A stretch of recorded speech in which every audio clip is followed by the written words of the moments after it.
And I found something else as I'm sitting here within reach while we were discussing. There's just a couple of things I would have.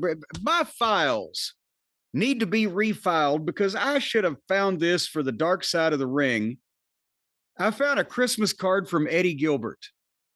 Oh, wow. What year? But well, I'm not sure we're going to narrow that down. But the thing is, it's not a Christmas card from Eddie Gilbert, the wrestler.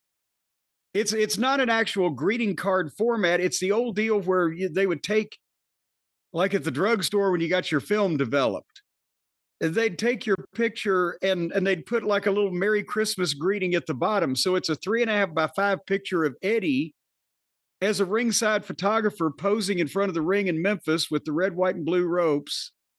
And at the bottom is a little Santa Claus thing. It says Merry Christmas, and then he signed it. But David Schultz is on the other side of the ring. So I'm saying this has got to be taken. 77? Well, and from Eddie's appearance, I say 76 or 77, one of the two of those. But I never sent out pictures of me for Christmas to people. I never liked people that much to give them a gift of that kind of import. Well, remember when we went through the files of Eddie Gilbert from the Wrestling News Archive, there were just tons of 8x10 promotional photos of him as a teenager with braces. Like, not as a wrestler, but he was doing all that. I took some of them. He had better PR as a teenage photographer than his dad did as a wrestler. But he was practicing. He was practicing posing, and he was getting publicity, and he was getting his name out, and he knew as the Dark Side episode talked about, he knew he wanted to do all those things, and he was just trying to hurry it up as quick as he could. It's interesting when you think about how he was as a teenager, forgetting about his future as a wrestler and all the problems that later emerged. But it makes sense when you hear that he also had a big interest in politics, that, he wanted to be a politician. I mean, he took that to wrestling eventually. But in terms of just the schmoozing and the ability to, even when he didn't want to smile and talk to someone, smile and talk to someone. Yeah. You could see why he liked politics. Sincerity is the key. When you can fake that, you got it made. But that was and also he was such a pleasant young man. He had no bad habits whatsoever. He was, if somebody you would have, let babysit your children when he was a teenager. It was, there was wasn't like, I'm going to be one of these wild ass wrestlers. So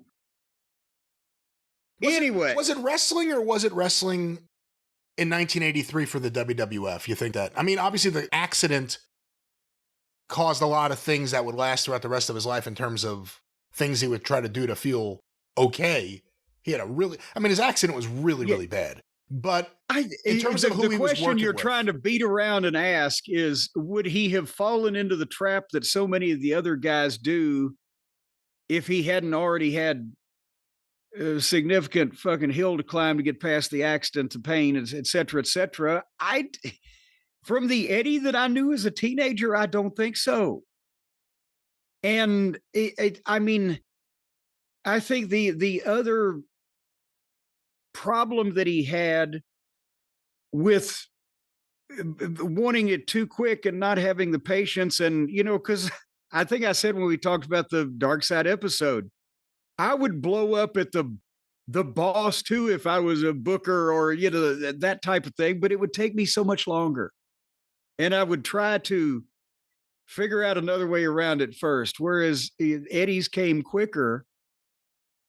Was that problem exacerbated if he was doing substances, or was it just something that he always had the impatience? I don't know. But that's the only problem he would have had in wrestling, not, going out and being a crazy person. Like if you think about the places he was already, Memphis, Jerry Lawler, top star, no drinking, no drugs. Cheeseburgers, like no drinking, no drugs. He gets to the WWF in 83, Bob Backlund, more so than Lawler, no drinking, no drugs. Yeah. But then you also have Snuka. You have, Don Morocco and Fuji. It was a wild group of guys there, and they were having wild times in a hotel. Do you think that influenced them at all, or do you think it's just the accident? No. Okay. No, because I really don't. It may have made it easier for him to get the shit that he needed once that he got his fucking neck caved in by the truck, but I don't think that he was a person at that point that was, I need to fucking jump in with these guys. He wasn't that kind of guy. Who was the first person from wrestling to send you a Christmas card? Oh, good Lord.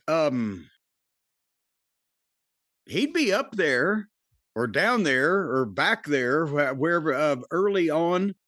Potentially Teeny may have sent her first one by that point. Depending on whether it's 77 or 78, something like that. I got a couple from Lawler, actually. One, he actually drew the, which I hate to say this, which wife was it, but he drew them in front of their fireplace and everything. One of his pieces of art that had a Christmas card made. I got that around here somewhere.